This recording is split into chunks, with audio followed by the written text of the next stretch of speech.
When I was a child, growing into my teenage years, my very blessed mother, Allah Yarhamha, always talked to me about being attractive. She was very careful about dress and appearance and hair and so forth. And it was only much later that I came to understand that attractive means that you attract like a magnet. And I began to observe what you attract. And there were certain rather key experiences I had that proved to me that wearing a scarf and loose clothing, which is what hijab is, was indeed protection, which is what hijab means. When I was first coming into Islam, I started playing around with a headscarf because I knew this was something that Muslim women did, and I didn't know why, and I didn't know what for. The only way I could find out was to experiment on myself. So I tied it back like this, and then I tied it back like this, and then I put it under like this. I tried different things. What finally convinced me was a particular experience. I was working in publishing then as now, and I had to go and visit a printer in a big printing house in Albuquerque, New Mexico. His office was in the middle of the floor in a kind of glass box, and I was waiting for my appointment. There was another lady sitting with him, and I was watching idly, and I realized that to get whatever she wanted, she was flirting with the guy by shaking her head and twitching her shoulders and batting her eyes and doing all those things that people do.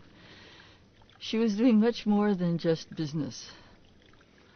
And I thought to myself very proudly, you know, I'm wearing a scarf, so I don't have this problem. I'm not going to do this. But when she left and I went in to see the man, I was in the middle of talking to him, and I realized that I was going like this, you know, that I was going through all the motions that I would be going through if my hair had been long and down as it always had been.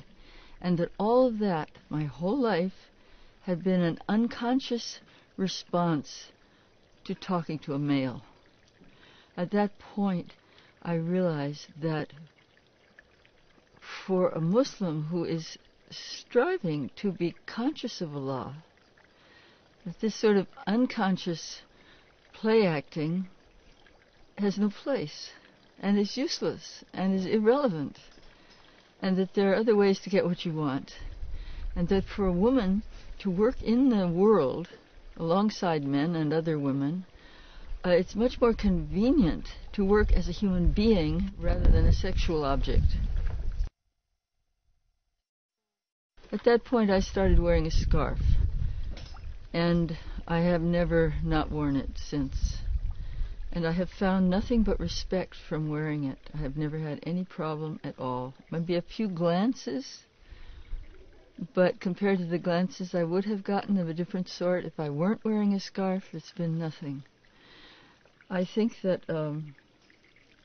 it has helped me to contain myself inside myself, which is one of the objects for both men and women in Islam, not to throw away their precious energies, their sexual energy, the energy that goes through the eye, through the sound, through the motion, but to conserve those for where they can do their best job, which is at home.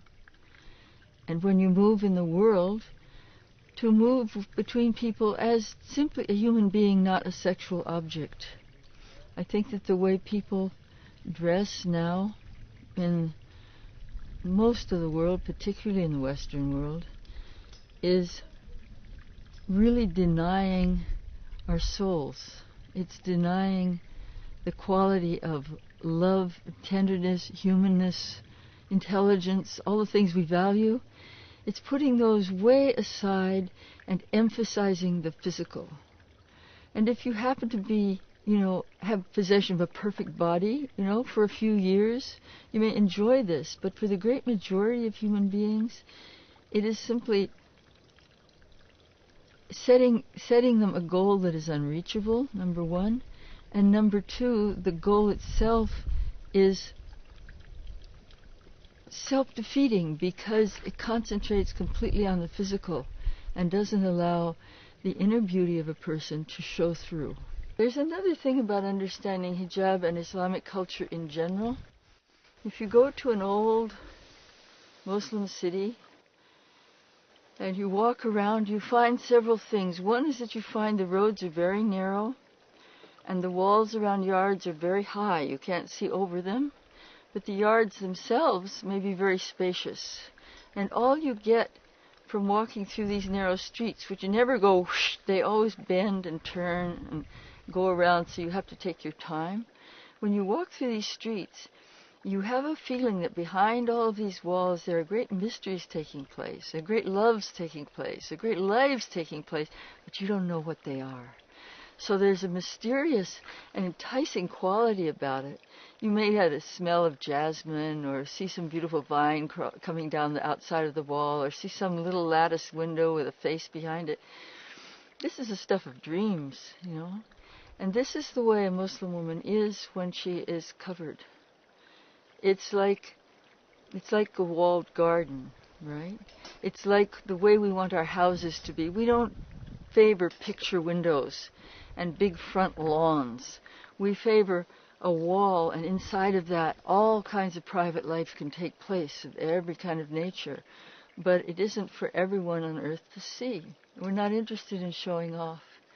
We're interested in being, in praising Allah, in loving one another, and in going about our business as human beings.